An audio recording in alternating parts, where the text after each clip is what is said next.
Alors, il y a une technique qui consiste à banaliser les choses en refusant de les désigner de manière claire. Viviane Andrea, tu es Etoun. Tout est Etoun. C'est pas du tribalisme, vous êtes des Etoun. Maintenant, si tu arrives ici, tu salues seulement toutes, tu ne nous salues pas, là tu deviens tribaliste. On est d'accord? Tu poses un acte de tribalisme. On ne va pas voir seulement quelqu'un. On va voir une Etoun qui fait du tribalisme, Etoun. Donc il n'y a pas seulement un homme qui... Non. Il y a un blanc qui a une attitude condescendante d'abord. Parce qu'il y a une histoire qui indique que pour certains blancs, nous sommes, nous de la couleur noire, des sous-hommes. Même eux qui sont... On va y aller avec la dénonciation de ce matin, en fait, société qui ne vous plaît pas et que nous allons dénoncer sur le plateau avec Pierre Biérou-Niemek.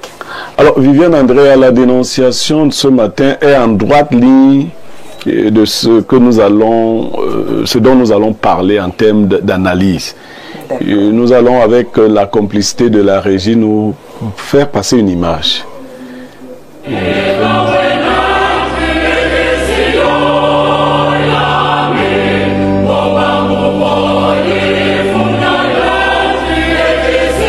Observez bien. Non, mais on a dit... Alors, quand il arrive chez le noir, il ne l'embrasse pas. Ouais. Et puis, quand il va passer, il va continuer à embrasser. Voilà, là, il embrasse à nouveau. Voilà. Ce n'est pas un montage. C'est une image. Nous avons d'autres images dans ce sens-là.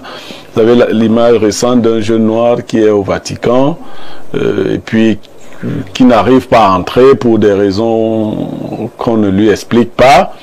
On dit que le protocole ne le permettait pas, mais après d'autres hommes de couleur blanche arrivent et eux ils passent. Ça nous rappelle le Japon à un moment donné. Vous savez, les Japonais considéraient les Chinois comme les chiens. Ça a existé dans une certaine mesure de l'histoire. Et un jour, des Chinois allaient à une rencontre et ils ont trouvé qu'on avait mis une pancarte interdit aux chiens. Les Chinois ont tenté d'entrer, les Japonais leur ont dit non, c'est interdit aux chiens. Quelques minutes après, un Japonais est venu avec un chien, l'animal, et il est entré. Le Chinois a posé la question, mais vous avez dit interdit aux chiens, voilà un chien qui est en... Puis le Japonais de dire aux Chinois, non, vous êtes plus chien que ce chien-là. Donc, ce chien, l'animal peut entrer, mais pas vous, les chiens chinois. Nous dénonçons ces attitudes racistes au cœur même de l'Église. Au cœur de l'Église. Et nous nous demandons des fois ce que les Noirs foutent dans cette affaire-là. On s'est posé des questions depuis des années. Il y a même un célèbre musicien camerounais, petit pays pour ne pas le nommer, qui demandait à quand un pape noir. Qu'est-ce qui peut justifier qu'un cardinal qui est supposé incarner une certaine spiritualité se comporte de la sorte? C'est-à-dire, la Bible dit que vous ne faites exception de personne. Mais au cœur du Vatican, on voit de telles images. À quoi renvoient-elles? C'est ce que nous dénonçons ce jour.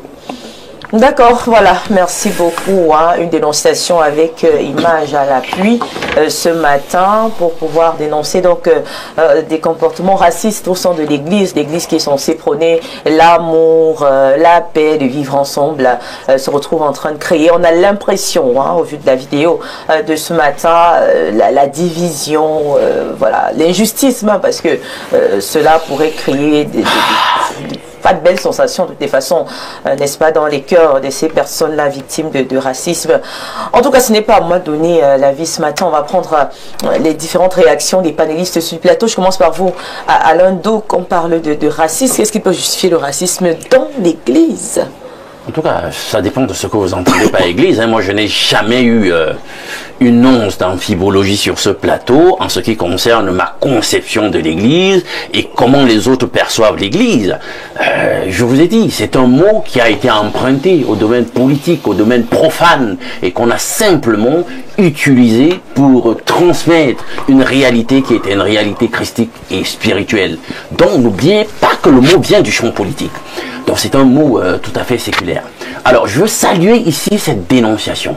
Oh, Blériot, je sais pas. Il a été très attentif. En adéquation avec la problématique que nous avons en cette journée. Je veux saluer véritablement Blériot pour ça. J'ai vu l'autre vidéo du jeune homme et sa frustration. Je n'y ai pas porté tellement attention. Et là, Blériot nous donne de réaliser et d'exposer au monde le caractère hideux de ce système religieux. Vous savez, les gens sont comme sous enchantement. C'est-à-dire qu'en dépit de ce que Blériot a fait là avec cette dénonciation, les analyses que nous allons faire, je peux vous dire que c'est comme frapper avec de l'épée dans l'eau. C'est-à-dire que les gens sont sublimés par des choses incroyables. On aura beau tout faire pour essayer de leur désiller les yeux, ils refusent obstinément de comprendre qu'il n'y a rien dans ces choses. Et il n'est pas simplement question de romanisme, simplement, je l'ai toujours dit aussi, j'assume, il est question de toute la religion organisée, parce que toutes, en réalité, sont filles du romanisme. Il faut aller étudier profond pour le comprendre. Alors, le racisme, vous vous rappelez ici qu'on a essayé d'élaguer un sujet qui traitait du racisme et des religions. On a fait ce qu'on pouvait dans les limites imparties par le temps consacré à cette émission. J'espère qu'on pourra y revenir pour que les gens comprennent. Il y a une volonté, il y a une systématisation mondiale, historique, actualisée et voulue de la haine anti-noire. Et c'est pour cela que lorsque j'entends les gens me dire, ils sont là en ligne, ils ne font que fantasmer. Ils disent que il faudrait que le prochain pape soit en noir, soit en africain, et d'aucuns vont même jusqu'à dire, potentiellement c'est le premier pape noir et tout. Je ris. Si on prend en compte cette vérité qui est celle de la haine systématique, de l'asservissement, de l'humiliation, l'avilissement systématique de la race noire, il n'y a pas possibilité d'avoir à nouveau, j'insiste là-dessus, à nouveau un pape noir.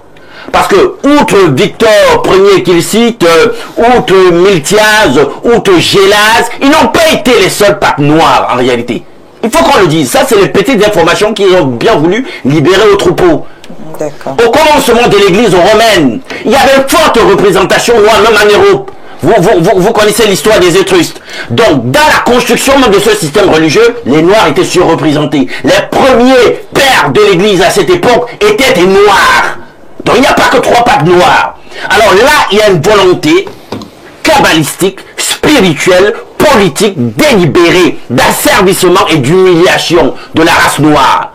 Et là, je peux vous garantir qu'on n'aura plus de pape noir. C'est comme ça, c'est voulu. Et vous le verrez. Donc arrêtez avec les fantasmes et tout. Vous avez vu, c'est une religion raciste, xénophobique. Hein? S'il faut commencer à faire l'économie des choses que cette institution fait, comme j'ai dit, je sais pas si...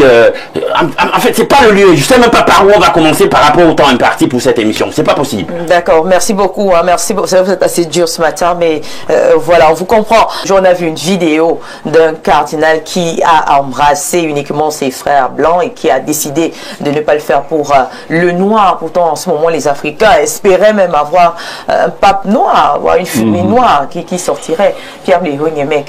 Alors, il y a une technique qui consiste à banaliser les choses en refusant de les désigner de manière claire. Viviane Andrea, tu es étonne. Tout est étonne. C'est pas du tribalisme, vous êtes des étonnes. Maintenant, si tu arrives ici, tu salues seulement toutes, tu ne nous salues pas, là tu deviens tribaliste. On est d'accord? Tu poses un acte de tribalisme. On ne va pas voir seulement quelqu'un. On va voir une étonne qui fait du tribalisme, étonne. Donc il n'y a pas seulement un homme qui... Non. Il y a un blanc qui a une attitude condescendante d'abord. Parce qu'il y a une histoire qui indique que pour certains blancs, nous sommes, nous de la couleur noire, des sous-hommes. Même eux qui sont là maintenant, le révérend a peut-être peur, il appartient aux organismes internationaux, il doit souvent voyager. Oui, je te laisse dire en privé. Mais oui, tu dois voyager. Et c'est pour ça, je quitte votre cas. Vous verrez au Cameroun, il y a des gens qui sont fondamentalement contre l'homosexualité. Mais comme ils travaillent avec des organismes de l'Union européenne, vous leur posez des questions sur l'homosexualité, ils restent ambigus. Ils disent non, vraiment, chacun est libre avec son corps. Chacun n'est pas libre avec son corps. Moi, bloquer mon voyage. Chacun n'est pas libre d'être homosexuel. On n'est donc pas libre d'être raciste. D'accord. Alors, ce blanc est d'autant plus dangereux qu'il est dans les ordres, c'est-à-dire c'est un cardinal qui doit incarner des vertus. Cette église-là, les Noirs en font la force. La question qu'on se pose, c'est qu'est-ce que les Noirs foutent donc dans cette affaire où on peut venir traiter un autre cardinal. Je crois qu'aujourd'hui, ils désignent des cardinaux noirs parce qu'il faut bien mettre un vernis. Il faut un vernis. S'il n'y a pas de... Oui, il faut quelques... Mais ces cardinaux noirs sont mis dans un autre registre. Quand j'entends les gens rêvasser, c'est comme ça que j'appelle ça en disant qu'on pourrait avoir un pape. Alain Douk, les papes dont tu parles, c'est pas à toi que je vais l'enseigner. L'église n'était pas encore organisée comme elle est aujourd'hui. Hein. Dans la nouvelle organisation de l'église catholique romaine d'aujourd'hui, on n'a pas vu un pape noir. Dans la nouvelle organisation. Et il n'y a même pas de possibilité que ça arrive. Parce que c'est, comme on va le voir dans l'analyse, c'est un grand enjeu. C'est un grand enjeu. Vous avez vu, on a chassé un pape blanc récemment qui ne rentrait pas dans les canons. Si un noir vient là-bas et dit qu'il interdit l'homosexualité, vous savez ce que ça peut créer? S'il vient là-bas et dit que il ramène la polygamie à l'église. Parce que tout ça, c'est des fabrications. Maintenant, sur cette question, il faut condamner. Si un noir se comporte de la sorte, je vous prends une boutade, j'étais dans un véhicule dernièrement, un gars qui gérait la circulation veut bloquer un monsieur, un blanc, qui est devant nous. Il dit non, dans vos pays, on nous bloque souvent. Vous savez on était au Carrefour Mec. Tout le monde a dit que de là, on n'a pas ce genre de comportement ici. Si tu es un attardé mental. J'ai envie de vous poser une autre question pour sortir, celle de savoir, est-ce que vous pensez que les Africains doivent donc, je sais pas, au lieu de continuer à croire à l'église, au catholicisme, se retourner vers leurs us et coutumes et même leurs traditions? Je suis mitoyen, hein, parce qu'on n'a pas encore fabriqué, on n'a pas encore dit aux Africains de manière claire quelles sont leurs religions ancestrales. On ne leur a pas dit.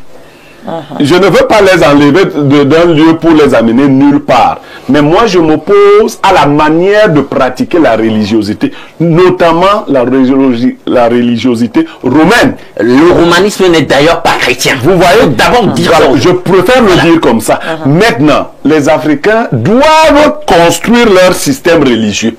Ils doivent, comme tous les autres peuples. Aucun peuple ne se développe en croyant au Dieu des autres peuples. Il n'y a pas ça. Et puis, oui, il y a véritablement. Bien sûr. Il n'y a qu'un seul Dieu. Votre affaire, je comprends. Il y a des amalgames. Alain Douk se retrouve véritablement dans la chrétienté. Il n'y a pas un seul Dieu. Ça, c'est faux. Non. Alain Douk, s'il vous plaît, l'argumentation de Pierre Blériot. Il est libre de couper. Je dis ceci, la religiosité est attachée à un certain nombre de visions du monde et un certain nombre de croyances. Quand vous dites qu'il y a un seul Dieu, si votre Dieu est monothéiste et le mien est polythéiste, nous parlons toujours du même Dieu. Il y a une manière particulière de chaque peuple. Quand vous irez dire ça aux Indiens, ils ne vont pas croire. Voilà. Nos pygmées seulement ici. C'est pourquoi les gens qui disent la vérité, ou bien c'est... L'idée de vérité avec grand V est une idée qu'on vous a mise dans la tête. Vous qui... On va sortir cette notion là du... On va sortir. Je pense qu'en philosophie, en tant que philosophe, tu sais qu'il y a une vérité. Non, malheureusement. C'est terminé pour la dénonciation. Le relativisme vient de la... C'est terminé pour la dénonciation. Le relativisme